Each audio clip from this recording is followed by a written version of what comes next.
Happy Sunday, ladies and gents. My name is Miguel, aka Mighty Migs, and thank you for tuning in for this episode of Passion for Acting podcast. And today's episode's guest is none other than Natalie Warzywoda.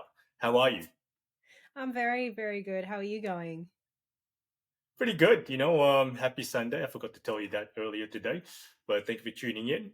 And I'm proud to say that, Natalie here is actually making history because not only she's the episode number 10, but she's also like the first interstate guest on this podcast because other actors I've interviewed in this podcast channel, Sydney Siders. Okay. So give yourself a clap. Okay. So you made history. Yeah. Okay, but before we go further ahead, I'd like to mention that this episode is actually sponsored by Sydney Actors Association. So if you're an actor actually looking to sharpen their craft and you want to be around people who are like-minded and positive and very little ego, little to no ego actually, this could be the right place for you. So check out the Instagram page on the description box below and tell them that Mighty Migs from Passion for Acting sent you. And my good friend Sam Haft, who's actually the acting coach of the whole course, is going to look after you well, I guarantee it. But yeah, without further ado, welcome aboard. Natalie, give us an introduction about yourself. Hey, so my name's Natalie. I'm born and bred in Brisbane. Done a little bit of traveling in my time, but definitely Brisbane is for me. It's just because it's nice and warm. Mostly, I went to Sydney recently, and it was so cold that I'm glad that I live in Brisbane. Well, I'm the opposite. I like cold anyway, so each to the right. Yeah, so you can stay down there, and I'll stay up here. I think that's good for both of us. Oh, good deal. Yeah, Yeah. good deal. I'll take it. Um, Yeah. Otherwise, a little bit about me. I have had a few careers in my life. Started in retail. I moved into veterinary nursing, and from veterinary nursing, I moved into environmental science. So still kind of animal environment related. And in between everything and ongoing, I've been getting a lot more into kind of acting, voice acting, film acting, those kinds of things. Oh, okay. Yeah, well, that's an interesting introduction there. You've actually had quite a career, quite a few careers in your lifetime so far, but it's only going to get better because you're still young. Okay, you got your whole life ahead of you. Yeah. Yeah. Okay, I'm not saying that lightly either. So yeah, cool. So nice introduction. Okay, so what inspired you to become an actor, Natalie? So I think I've just always had a love of acting. Starting from when I was in school, I did acting all through high school. It was mostly stage acting, and I always just loved it. I had a bit of a break to study science, something completely different, which I really enjoy as well. And then saw kind of my brother getting into acting again. And from that, I think honestly, it was probably a little bit of FOMO on my end. And so I started doing acting as well. And I've just gotten back into the love of it, really. It was just something that I always loved, and I never realized how much I missed it until I started doing it again. Um, so I think just having that background, seeing other people doing it, and now every time I watch a movie or I see a film or see a stage production, I just, in the back of my head is always that this is what I want to do. So it's just kind of always there in everything that I'm doing. Oh, awesome. It sounds like you've caught the acting bug as well. To sickness, Yes. I don't want to get cured. It's the same thing we do. You don't want it to get cured either, do you? No, definitely not. Exactly. It's something that non-actors will never understand, but who cares? It's only us thespians and actors could understand I anyway, guess yeah? it's like when people catch the travel bug. Yeah, I did for a little while, but after COVID, it's like I just became content with Yeah, just yep. staying here in Sydney because a lot of Hollywood productions are either filming here or in Gold Coast. Yeah, yep. You know what I mean? So yeah, that's for another topic, but it's just been a blessing. I'm pretty sure you're getting a lot of self tapes here and there as well, like US stuff as well, right? From your end. Yeah, so there were it's kind of quiet recently, but there was definitely a lot going on over the last few years because of COVID. Everything decided to come to the Gold Coast, which was very good for everyone in Queensland up here. Yeah, and then plus that's the thing, because almost every time I get a gig, like a US TV gig or feature film, they said that if I get the role, not all the time, but like quite often, I'm gonna have to fly to Gold Coast or Brizzy. Mm. You know what I mean? And the production will pay for my cost if I get the role.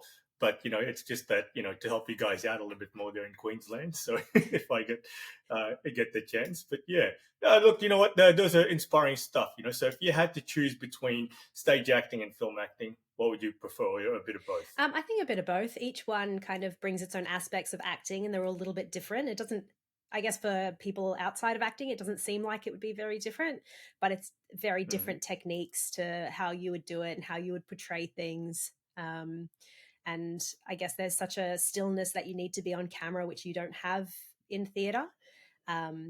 That when I do act in theatre, I actually find it a little bit difficult because it is so different, and I'm so used to acting on in front of the camera. So I think for me, there's aspects of both of them that I love. I don't think I have a favorite of them. Yeah, because if you compare them two, it's kind of like rugby league and rugby union because it's same sport but different rules. You Yeah, know what I mean? Because with theatre, to me anyway, it's more of a sprint because it's just like you go all out. You have to be more energetic. Hello, everybody, and welcome to yeah, today's show. I'm your So it's a bit of that rush, and you have to actually cater to the audience in front of you from the front to the yeah, back. And that's what I love about it. You know what I mean? Every single person from the front to the back has to feel your performance. So yeah, but I'm not much into theater. But if I had to pick the good sides of theater, that's what I like. It's that rush. It's just like being in the moment. Oh hell yeah! yeah, Like just definitely. And it's definitely one of those things where yeah, you, every night that you go on stage or you do something, it might come out completely differently and you just have to roll with it. So it's still the same script, but it just might be performed slightly differently each night because obviously you don't have that cut, let's retake that one, let's do it this way. You kind of just have to keep going with it. So you don't have the option to retake it if you're halfway through a scene and all of a sudden you've said something differently to how you would normally do it. Yep, and I agree with that because it's like if you actually forget your line, you can just create some lines, just improvise, ad lib Yeah, if you have to, because as long as it actually aligns with the context of the scene or even the whole story, you know yeah, what I mean? And then, well, sometimes your stage partners or just people who are performing with you on stage could help you, give you a bit of hint, mm, you know what I mean? So that's happened a couple of times before, but you know what? None of us are perfect, including myself. And whenever that happens, I think that, hey, thanks, you saved my life, you saved my career. yeah, So, yeah, because of you, I don't look like an idiot. yeah. So it's just one of those things. Yeah. So, but if you had to pick the good sides of film, what would that be for your end? Huh? Um, film. I It's think more intimate, right? I think for me, yeah, it is because it is more intimate. Um, and just the way that you have to do things, you really have to connect with what you're saying and what you're doing because they can really see that on the camera as opposed to theater. So it's one of those things where you kind of really need to get into that, and having that, I guess, intimacy with the camera is such a different aspect, and it's just kind of amazing to be able to do that.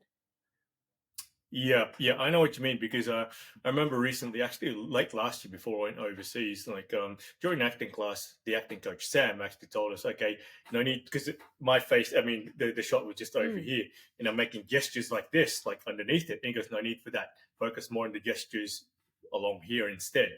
So because what's the point of doing all these gestures underneath here if they can't see Yeah, it? no You one's know going to what I see mean? anything. In saying that, I've been sitting here throwing my hands around talking the whole time. And you can't see it.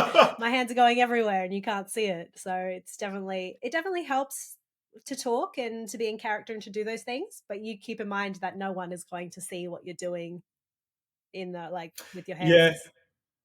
I think it's because during that time I was focusing more on the gestures, and then the acting coach could see these things. You know what I Yeah, mean? So yeah. the gestures underneath the camera, and that's what I'm assuming anyway. And looking back, it makes sense. It's just like I was more focused on these gestures rather than what's going on over here. Yeah. Like that's what the audience is seeing. So and because of that, I haven't looked back, and I haven't made that same mistake. Not that I know of, but I haven't made that same mistake for a Yeah, little yeah. while because of that experience. Yeah, but cool, cool.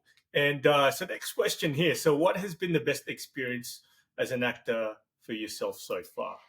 So I think my best experience would have to, I guess, be um I guess being part of short films and actually being able to work in front of and behind the camera. kind of in terms of not only doing the acting, but also helping to write the script, helping to develop other characters, even going so far as to helping hold the microphone and set up the lighting and those kinds of things. So just being able to kind of get a bit of a taste of doing everything. And to be honest, I never knew how technical it was for lighting to be set up in a very specific way to get the shot that you want. It's not until I started acting that I realized how technical that actually is. Because you think you just turn on a light and you're good to go, but that's definitely not what happens. Um, Yeah, it depends on the scene, right? yeah. Because if the light, you're speaking about lighting there, because if you take a look at that James Bond short film that I just recently did with Amelia, this is the same office, right? And then since it's after hours, the scene is after hours, like talking about like after 12 a.m. or after midnight, right? The whole light is closed because it's after hours. It is an emergency and Bond has been called to it. But with that being said, it had nothing to do with like lack of lighting, but it just signified it. Mm. Even though it was actually at 6 p.m. at night, actually 7 p.m. at night, 7ish, 7 p.m. at night, we just had to make it look like it's after hours, which Yeah. literally like after like midnight or even just before midnight. I don't know what time it was supposedly, but the lighting has something to do with the scene. Mm. So would you agree with that? Because you've worked with lighting Oh, before. I definitely agree. Even going so far as to it's took, I think I did a scene recently and I was sitting there and it took 10 minutes just to fiddle with the lighting, fiddle with where it was located, fiddle with how intense they wanted it. They even changed the colors of it, like it just going back and forwards to get the like specific look that was wanted. Like it's so technical just to do those things, let alone having to try and make it look like a specific time of day. So there's so many things that go into it that you don't realize, I guess, as being part of the audience. You just go, oh, that looks nice, without realizing how technical everything is behind the scenes.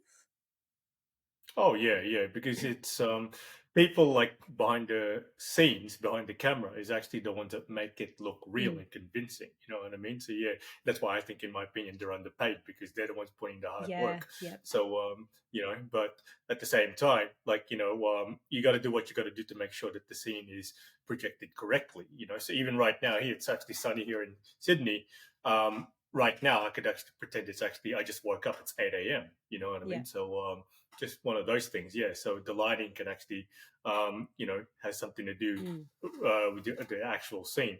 Yeah, yeah, yeah. Okay, cool, cool. But those are good experiences so far. And but if you had to choose, like the role, which role did you enjoy playing the most so far? So I think for me, the one that I enjoyed playing the most was actually a non-speaking role. So I did have a main part in this production, um, but it was very much all kind of just emotion. So having that on your face, like not necessarily, I guess, overdoing it, but being able to be kind of subtle about what you're doing, but also portraying a specific emotion to show the audience that this is what's going on, but not actually having any words to say to kind of help you out with that. So it was definitely one of my favorite things to do.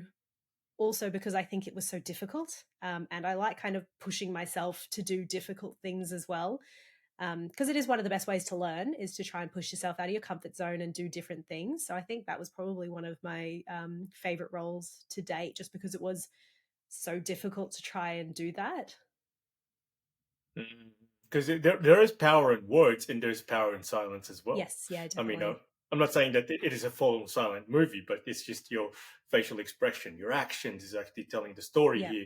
And it sounds like it's actually like similar to a music video where, of course, like it's the lead singer singing blah blah blah. Then all of a sudden, like there's the backstory is like a girl and the guy showing love to each other, and or just like two best friends or two guys who are just a bunch of people just fighting each other, and there's no voice, but you get the meaning. yeah, Is that yeah, what it? definitely.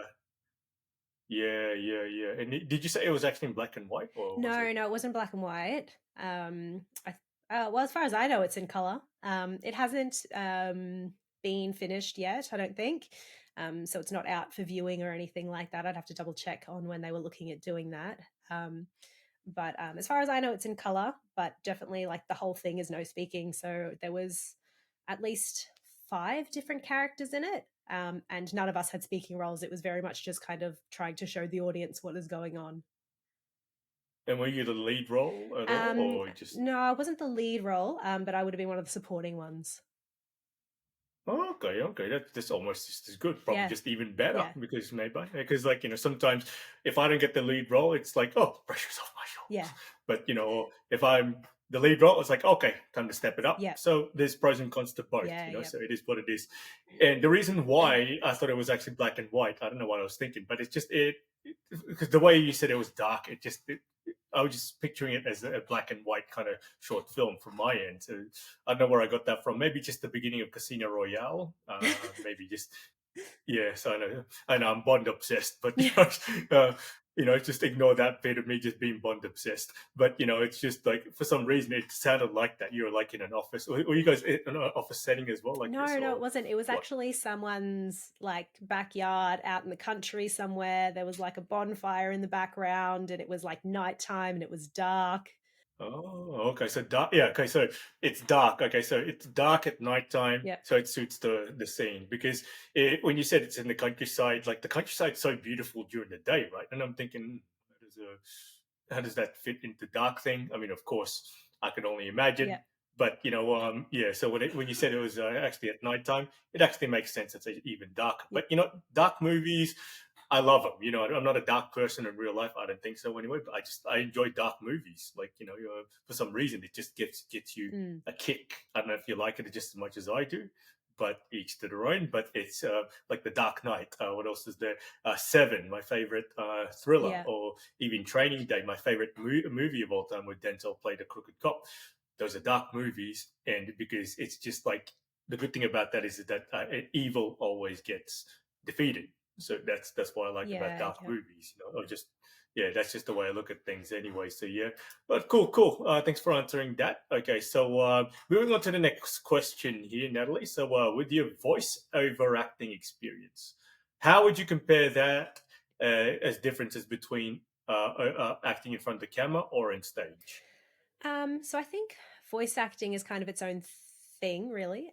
So there's so many different aspects of voice acting. Um, so obviously, if you have the character acting, having an acting background really, really helps with that. Just to be able to figure out the script and how to say different things and kind of what's going on with the characters and their background. So that definitely will like does help if you're doing some sort of character, especially like if you're doing an animation, anything like that. So that definitely helps, but is a very, very different aspect to doing kind of any other, I suppose, voice acting, especially if you're doing some sort of commercials. So a lot of the work voice actors get is definitely like commercial work, um, and trying to sound really happy and cheery while you're talking about it could be A anything really. product. Yeah, you might be talking about some sort of medication and you have to be super happy and cheery about it because then it comes across in your voice. And it's a very, very technical on how to break down the script and how to say things. So it's a very, very different aspect of that. And that's not even getting into different character voices because there's so many different character voices that you could do as well. And each has their own way of doing it, and it can get quite technical. So I think in a way they are similar to acting, but it's also very, very different. It's kind of like the theatre versus film acting to voice acting as well. So they all have aspects that are interchangeable, and having one background in one definitely helps with the other. But it's definitely like a lot to learn as well. Yeah, that's a good point, because I've had basic voiceover acting training before, and I've actually, auditioned for a handful of voiceover acting gigs, and a couple of them have actually been TV commercials. Actually, one of them was a web commercial, one of them was actually for a supplement, and the other one's a TV Yeah, commercial. And, because the way I had to deliver the TV commercial was like another, like, medicine, you know yeah, what I mean? And just like, take this, you're going to be fine. Everything's going to be okay for the rest of your life, or something like that. I know it's an exaggeration, but and when it comes to the fitness one, because me being a personal trainer, I had to speak like a personal trainer. It's like, okay, it's like, get this, you have this, come on, like more yeah, of a motivational something. It's like take this, and you're gonna be in the best shape of your life, or you're gonna get attain so much better results that you've never actually imagined before. So it's just so different, yeah. Yeah. But the other ones that I've had is like animation, anime, and then because I do have a typecast as well. Like 'cause usually I play a cop or a soldier, or even the bad guy these days. Now that I'm getting older, but being the bad guy or being the cop, it has to be more assertive. You know Mm. what I mean? Of course, you have to state authority. Because I remember, like, when I had to deliver those, even just auditions, even just auditions, I had to show that I could actually play the Yeah. role. Even though I didn't get the role, I was still happy with my performance because my agent said, "Yep, that's good, very good. Submit it now," and we did. And even though I didn't get the role, it was still a win for me. And hopefully I could actually get more opportunities like that. Yeah, I love voice acting work. So hopefully, hopefully I'll get more opportunities like that. But either way, it's cool. We got to keep moving forward and stuff like that. Yeah, Yeah, definitely. cool, cool, cool. Yep. Anyway, so the next question would be, okay, so which acting course or training has taught you the most practical theories in your acting career so far? I think probably the initial course that I've done, just because I stayed there for so long, definitely taught me all the fundamentals of not only getting into character, but script analysis, all different types of acting techniques. So that definitely kind of gave me the baseline and the of understanding everything. But I think each course kind of brings something different. So each course that I've done has kind of brought just like a different aspect to it. And they did slightly different things. So I know one of them, the first one that I started off, was definitely like each week you bring a different script on what you want to work on. You kind of find your own scripts, they'll have them there for you if you don't have one. But we kind of break it down, but then next week you generally come with another script as well, and then you break it down and you definitely just try and figure out, I guess, in your own time how to do everything, and then you workshop it when you're in the class as well. Other Yeah, ones that I've done have been like very much like, we're going to follow a character for 8 weeks, and we're going to do character development, and we're going to do a character arc, and we're going to keep working on that character for the whole time. So they all have kind of different aspects, as opposed to just performing the scene once. You don't have to worry about, oh, my character starts off here, they're not very friendly, and then something happens along the way and then they become friendly. Like, so you don't have that kind of character arc going through. So it's very interesting to kind of be able to have those, I guess, different aspects of different classes. mhm. But I think the first one that I had definitely taught me kind of all the fundamentals on how to do everything, in terms of just like, even where's your mark? How do you stand on your mark? So it's like really, really basic things that you kind of have to know to kind of get anywhere in the industry. That's right. What is the objective? What is your character's objective? Or what is the whole? What is the story about? You remember, you're telling the story. So, Yeah. yeah, I know what you mean. Yeah, because like every single acting course I've done actually has taught me different things that I've never taught Mm. before in previous acting classes. And you just have to pick and choose which bits actually suits you best.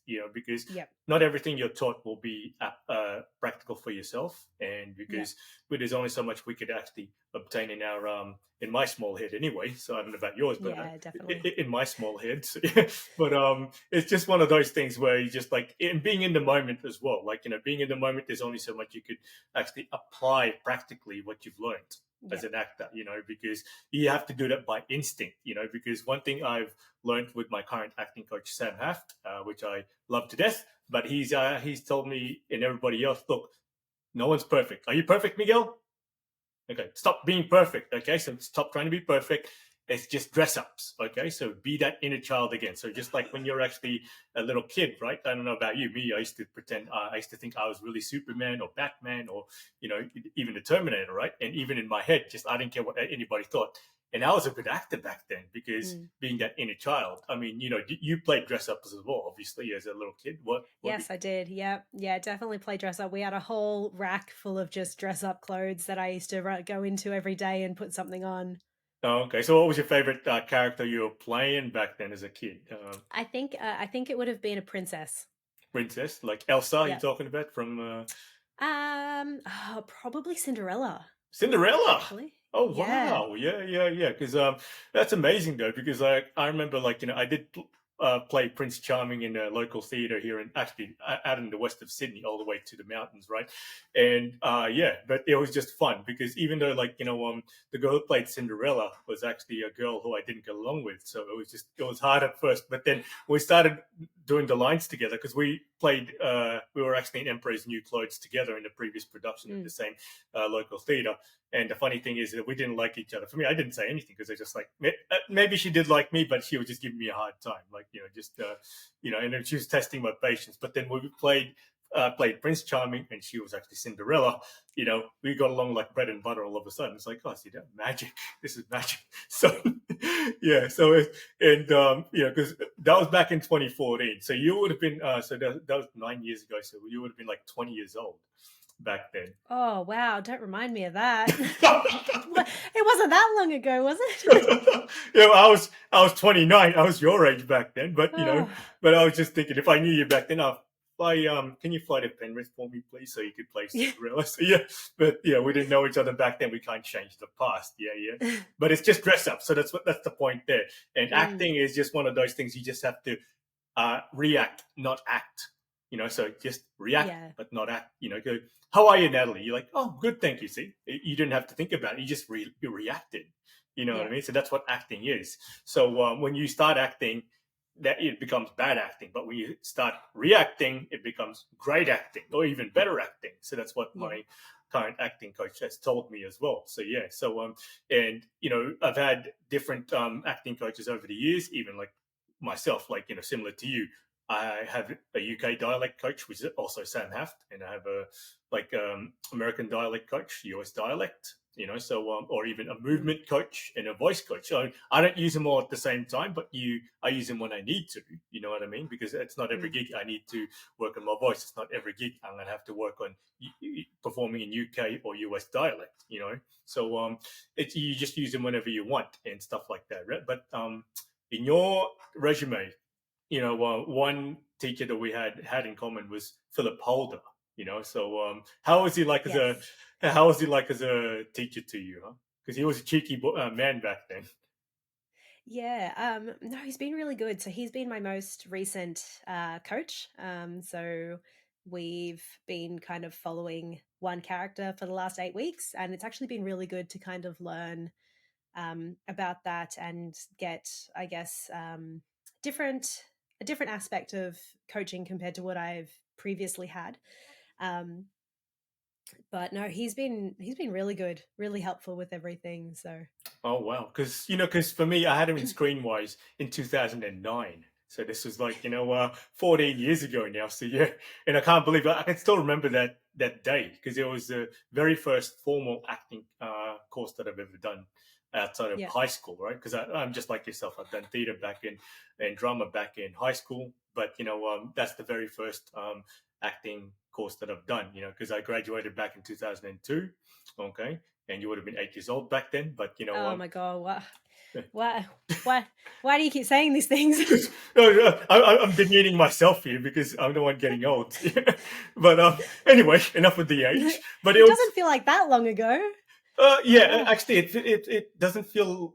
When I graduated high school, it just felt like it was like last year or just the last few yeah, years at yeah. least. It Yeah. doesn't feel like it's been that long. Yeah, yeah, but you know what? This is life. The death, taxes, and Yeah, getting old are the only three things guaranteed in life. You know what I mean? So yeah, yeah, yeah. but it is what it is. But Philip Holder, yeah, because back then he was just such a cheeky man. Like he'll make all these jokes here and there. Was he like that towards you as well, or Yeah, no, he still does that. He he's still still? does that now. Yeah, Oh, okay, yeah, because even back then, like he made a few jokes about like a bit sleazy, but nowadays you won't actually get away with the stuff that he used to say to some of the girls nowadays. But I hope he's changed because to me he was a good mentor to me. I don't know if he still remembers me, but just back in 2009. By the way, tell him I yeah, said yeah. good day. Miguel said good day to him. Yeah, Um, I'll let him know. yeah, He just did say that people in Sydney don't smile so much, and he's never because people in Brisbane apparently smile too much. So he keeps telling us in class to stop smiling, but apparently he had to tell Sydney people to smile more. Actually, you're right because I'd hate to admit it because I'm a Sydney sider. I've grown up here. I wasn't born here, but I've been living here for 31 years now. Yeah, but anyway, Sydney is a cliquey culture. If you don't belong to a certain clique, you won't fit in, and people won't be so Mm, nice to you. And then people here, you can't just say hello. Oh, hey, how are you? But outside of Sydney, like even like Newcastle, the entrance, or even like inland New South Wales, people are a lot nicer. But then the one thing I've been there in Brisbane a couple of times, and then I can say hello to almost anybody there. You know what I mean? No, yep. no matter who it is. Yep. Hey, hello. And it's like, hey, I'm not used to this back in Sydney. Just like girls or guys or even girls are like saying hello to me without even saying hello, and I'm just not used to that. So that's what I like about the Queensland culture. Yep. You know what I mean? No offense, but the only time I don't like you Queenslanders is during state of origin. Okay, and that's it. Oh, okay. Look, that's understandable. Look, I'll give you that one. That's fine. Yeah, there's a rivalry. Yeah, so we'll set our rivalry Mm. aside. Okay, so that for the sake of the Yep. piece of this passion for acting podcast, so people can still watch it. Actually, controversy sells. Let's bring it on. I'm just kidding. Um, like like what do you call it in reality TV shows, right? Like if it's an episode like where two people are arguing like big time, there's going to be more Mm, ratings. But let's not do yep. that here because this is a friendly platform. You know what I mean? Because I want us to remain friends after this. Okay, cool, cool, but cool. Yeah, I love the fact how Philip Holder and I actually because he taught me the objective how to you know um execute the objective of my characters back Mm, then. You know what I mean? Because back then I was just like I was so nowhere near as confident as I am now. And he just told me, look, you need to get some more confidence. So how do I do that, Phil? And just goes, mate, it's all practice. Keep practicing. You're gonna get better. yeah, definitely. Okay. And he goes, but I'm always nervous. Yeah, mate, nerves are a big part of this process. Okay. So without nerves, you're probably not going to do well. And I didn't understand that back then, but nerves could actually work well again for you, not against you, Mm. because like it's a sign that actually, you're taking it seriously. So that's just the way I look at nerves anyway these days. Yeah. So what is the most valuable lesson that Philip Holder has actually taught you? Mm. Um, oh, I think there's a lot of valuable lessons that get taught. I think one of them is just being able to kind of be in the moment, um, with everything, really. Um, so I know, I guess we did a scene the other day, and it was very much like you needed to be present, you needed to be listening to the other character, you need to be feeding off them and what they're giving you. So being able to, I guess, have learnt the script so well that you could say it even in your sleep, and then that allows you to be able to kind of feed off the other character without having to think about what else is going on. So I Yeah. think that's definitely one of the most valuable things that I've learned. Oh, okay, yeah, because like I said before, reacting, right? Yeah, but Yeah, there's a con side to actually learning the script very well. A lot of times you're just saying the words. I mean, this is just my experience, right? Like, I've said the words, but there was no meaning towards it because if it's just I've memorized it so much that I've yeah, yeah, forgotten the context of the actual scene. Just like last week's acting class, the first because we have three takes within each side, right? So when my first yep, take, Miguel, that was good, but it's too polished. Okay, so take the polishment away, react more, and then I started adapting and readjusting to my character even better that way. And then I didn't have to yeah, think; I yeah, was just reacting because, like, when he said it was too polished, I was just in my head, like, just okay, this is what I'm going to say next. Instead of just letting it go, just react. I was just thinking about it too much. So that's the problem. yeah, Yeah, yeah, when you're actually just like thinking about it too much, it's like I'm a robot, or it can be just like anybody. Like have you yep. ever had that experience before where you feel like you've memorized the script or the monologue so much that you've forgotten the emotion to include the emotions out of it? Oh, look, I don't know if I've ever had that, but I've definitely seen people who have that. I think for me, if I learn the script so much that I memorize it, then I don't have to worry about thinking about what I'm saying. I can just worry about the feeling that I am trying to bring forward with it. So I think that for me is generally what happens. So I've learned the script so much that then I go, okay, so this is what the character's feeling at this point. How do I connect that to something that I have? And then I can just bring those feelings forward, thinking about that thing. without having to think about, oh, what is my next line? Oh, what is he going to say? Oh, what's going on next? So I think for me, that's kind of how I typically work. But I have had times where I've been like, oh, I want to do it in this very, very specific way. And I try and basically learn it like that. And it never works out. Like it never works out the way that you want it to. So I've just found for me, I just go with the flow. I learn it, and whatever comes out, that's generally what happens. Yeah, yeah, go on the flow. That's a good one. Like I said, similar to react, pretty much reacting in Yeah. so many ways, anyway. So yeah, but yeah, lessons learned, and that's the beauty about acting is that it's never going to be perfect. It's just readjustments. You know what I mean? It's like Yes. dress ups. You just need to readjust a few things, and just follow the director's orders and instructions and directions, and you'll be fine. Anyway, yep, cool. Thanks for answering that once again. So yeah, but next question would be you're actually in La Brea for a small role. Okay. And what was it like being on set for that production? And the reason why I asked is because I auditioned for that earlier this year as well. And I think I got a call back from that. Yes, I did.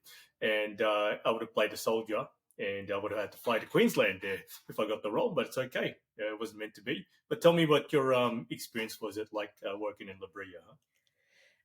I think for me, one of the best things that I love about having a role, but not necessarily being a major role, is being able to see what goes on behind the scenes and kind of see what the other actors are doing in front of the camera, especially the main actors, and how they're doing things, but then also be able to see what's going on behind the scenes and how everything comes together, because it's so different from being on, say, a short film for a student, or even just like a small production company, and having that experience, to being on a large set where you're not going to know everyone.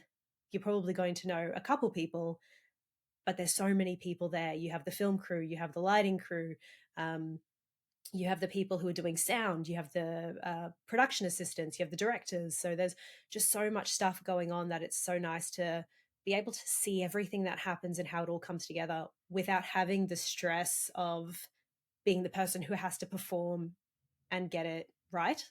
I Mhm. suppose like you can kind of sit back and see what's going on and then gain knowledge without having to necessarily be the person who is saying all the lines on that particular day. So I think that's one of the main, like the best things that I liked about doing that. Okay, okay. Was that actually shot there in Brizzy or in Gold Coast? It was shot on the Gold Coast. Yeah. I thought so, yeah, because I vaguely remember it was actually in Gold Coast, yeah, because the brief said that if I get the role, I have to be flying to Gold Coast, Yeah. just for a couple of episodes. It's like 2 or 3 weeks, well, actually 2 weeks worth of filming, even just for that one scene I was in. Even though the character was, Yeah. I was going to get eaten by a dinosaur. It was going to be, yeah, and it was just they said like 7 to 14 days worth of filming. I said, yeah, no worries, I'm flexible Yeah. because I'm a personal trainer anyway. My clients will understand it. They're all supportive. I'm going to fly there if I have to. But, obviously I didn't get the role, but it's okay. It's not the end of the world, because it was just an honor just to be, Yeah. Yeah. auditioning for that thing. Yeah. But was there any famous actors on set there or not really? Um, Not really. I think it was just quite a small scene that I was a part. I think I was a part of a couple scenes actually, but there weren't any major actors on when I was there. Oh, okay, okay, yeah. Because when I looked at the IMDb, it's not a very popular TV show just yet. So that's Yeah, why yeah. I asked. Yeah, yes, but it still would have been fun anyway. But in that case, yeah, probably had to wake up and had the 6 a.m. call times for that time as well. Actually, I think I got quite good, and I didn't have to get there until about 9 a.m. Oh, okay, wow, Yeah, I okay. think it was quite a relatively late call time, which was quite nice compared to some of the 5 a.m.s I've had before. I know 5 a.m.s and 6 a.m., 7 a.m.s, they're all brutal, but this is the love of Yeah. acting. So yeah, whenever that happens for me, like, 6 a.m., 7 a.m. call time, I'm actually at the gym at around 3 a.m. or 4 a.m. before I Oh go on wow. set. Oh, I'm in Yeah. bed at that time.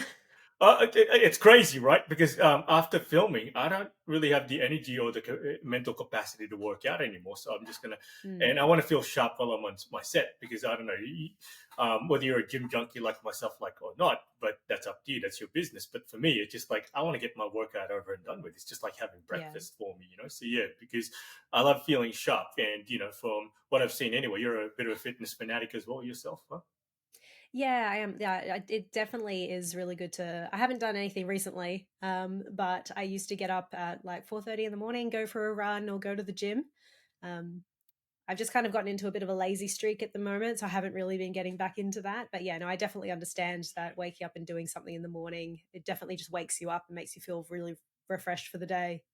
Yeah, look, I mean, you still look fit, so that's why, like, I it surprises me that you said that you haven't done anything for a few months. So, like, you sure you look fit? Okay, so yeah, well, good on you, and hopefully you get to work in Labrie or something similar sometime soon. You will sooner or later, as long as you don't give up on your dreams, Natalie, Mm. because persistence is key. Yeah. Okay, so remember, don't let that acting bug get cured. There, yeah. Okay, cool, cool. All right. So the next question would be, what would your dream role, movie, and or production in the near and distant future be? Um, to be honest, I think one of those crime shows would probably be one of the things that I would love to do. Um, Mostly just because the characters are so interesting, and doing all the character development and trying to figure out what's going on with them, I think for me is the most interesting thing with that. So, and I always loved growing up. I always watched, NCIS and Law and Order and all those kinds of things, and um, even some of the medical shows, like those kinds of things. Like, I guess I love the character development and I love what's going on in them, and even the more recent kind of crime ones about. I know it's going to sound morbid about like the murderers and the serial killers, and I think one of my favorite ones at the moment was called Mind Hunters. Oh, I yes, don't know if you've yes. seen that one, but like just I've heard of it. I guess I found it so interesting, the characters that were portrayed in that, and I think that's probably something that I would really, really love to do. Okay. Well, never say never, because um, I never really was much into those Law and Order or NCIS Mm. stuff. I mean, I only watched it whenever one of my old housemates used to watch it, because she was obsessed with it, and whenever I watched it with her, I was just hooked all of a sudden. Yeah, It's just like, yeah, who did it? Oh, you bastard, or you. So yeah, why didn't I see that coming? You know what I mean? Because it's yeah, usually yeah. somebody who you least expect, right? You know what I mean? Yeah, and that's the beauty about it, because it's just that mystery, because it intrigues, and of course, it's not real life, but it gives you an insight of how, Mm. let's say, the real detectives in real life actually solves cases. So Yeah, yeah. from what I can vaguely remember, there's Law and Order SVU and Law and Order, and there's NCIS, Miami, and LA. What would you was it was it one specific show out of those things that you liked the most, or you liked them all? I think I liked all of them. Um, uh, there were a couple shows that I gravitated to, and I think that's just because I had friends and family that would watch it as well. But all of those shows I was really quite interested in. Even there's a new, I guess, a newer one that was out called Lucifer. Oh Um, yes, yes, yeah, yeah. quite like that one as well. Like even that was about like fighting crime and stuff like that. Although it had like a completely different storyline going through it, but it was very similar. So I think I'm just kind of drawn to those types of stories, and I think that would be. There's so many interesting characters that you could play in that. So you don't get me wrong. Is it your dream role would be like a detective, right, or something like that? Yeah, I think so. Yeah, I can see you playing that. You know what I mean? Like Aussie detective or an American detective. Yeah, You know what I mean? So yeah, I can see you playing that. So yeah, keep notifying your agent about those types of roles, because like NCIS, it was just being shot here in Bondi apparently here recently. NCIS are one of those CSI, maybe CSI. yeah, Yeah, so they were being shot here. Of course, like my agent tried to actually submit me for that, but maybe there could be briefs there in Queensland, or they could actually give you the brief, and then if they like you, the production will actually fly you over here to Sydney. So maybe just keep. I wouldn't say annoy your agent, but just like constantly, or just like once or twice a week, or once a fortnight, to say, "Do you have any these types of roles that I can audition for?" Yada yada. It doesn't hurt to ask. The worst thing that they can actually say is, "No, we don't. I'm sorry." You know what I mean? yeah, So yeah, definitely. or even better, before you even play those actual roles, create your own passion projects, like I am. Like, while I'm actually auditioning, not only I'm actually doing, like, acting classes every fortnight, I actually create my own passion projects. Of course, the latest one we saw was I played James Bond, but previous ones for that, like I was playing in US dialect. I played one where I played a crooked cop, broken badge. Have you seen that before? Where I played, Yeah, I think so. I think I watched that one of yours too. yeah, because that's the thing. Did you get creeped out? Be Yeah. honest. Yep. Yeah. Yep. See, and people who know me well, they're like, "Oh, I'm scared of you now." I was like, it's the role, So Yeah. I had to get some help. So create. My point is that you have to create those passion projects to show, hey, look, I can play these roles. I don't just want to demand it, but I can play these roles because look here, Yeah. I Yep. played it. You know what I mean? So with that broken badge, I had to hire two different coaches. Okay, so one was my Daniel Sasson, who was actually episode number 2 guest. He actually helped me develop the character of that crooked cop. So we had to study two different types of people: a serial killer and like a crooked cop. Actually, Mm. crooked cop first, then a serial killer. Because if you remember that correctly, that character was both a crooked cop and a serial killer. You know what I mean? Like he liked to manipulate ladies who he was attracted to, and I had to get some help because I don't know how to do that. Because like, how do I do this when I'm not a sinister character in real life? Yeah. Yeah. Yeah, and then he helped me develop that, and every fortnight we practiced, and every other fortnight my US dialect will help me.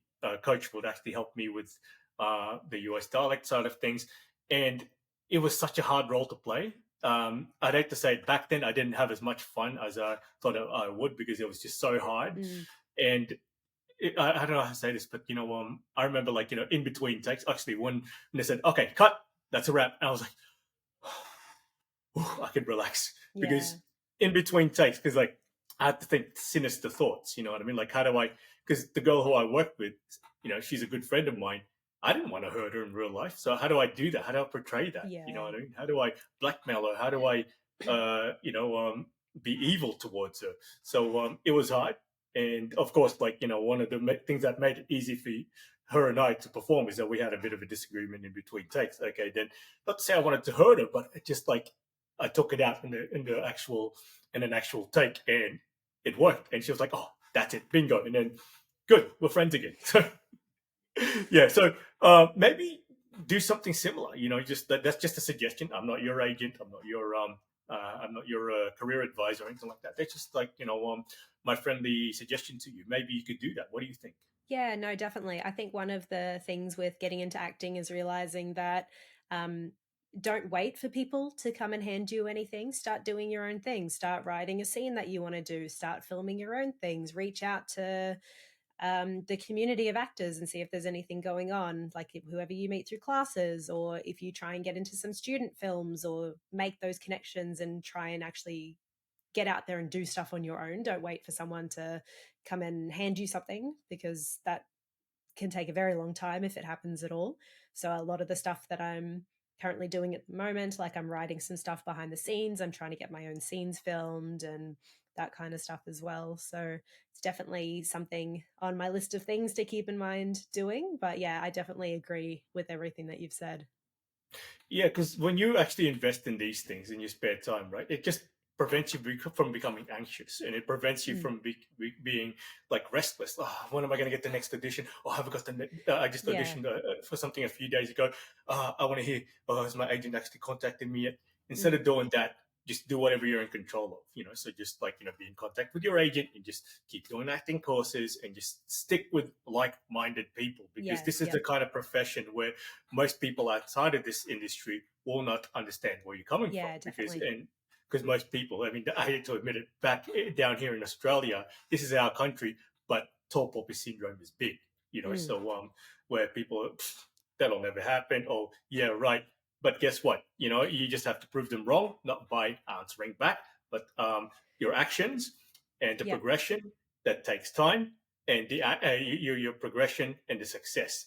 Let all that do all the talking Yeah, instead, definitely. because yeah, because you probably know it better than I do, because it took me until not until my mid 30s or early 30s to learn that properly, because I knew that in theory, but I didn't know how to apply that properly in the real life. So you just have to keep doing what you're doing, and this is what I tell other actors as well, like or even people who are just starting out in the business, is that keep your ambitions close to your chest, or just tell very few people who are going to support you in this journey, because Yeah, otherwise yeah. people are going to suck you dry, and people are going to try to put you down and try to kill your dreams. And they're like, they don't get it just yet. I tell them, look, I hope you don't have to learn the hard way like I did, Yeah, yeah, because definitely. yeah, yeah, it's just one of those things. I'm sure you had your discouraging moments as well, and early in your career, haven't you? Yeah, yeah, I definitely did. And it even comes across when people are trying to be friendly and they go, "Oh, so how's your acting going?"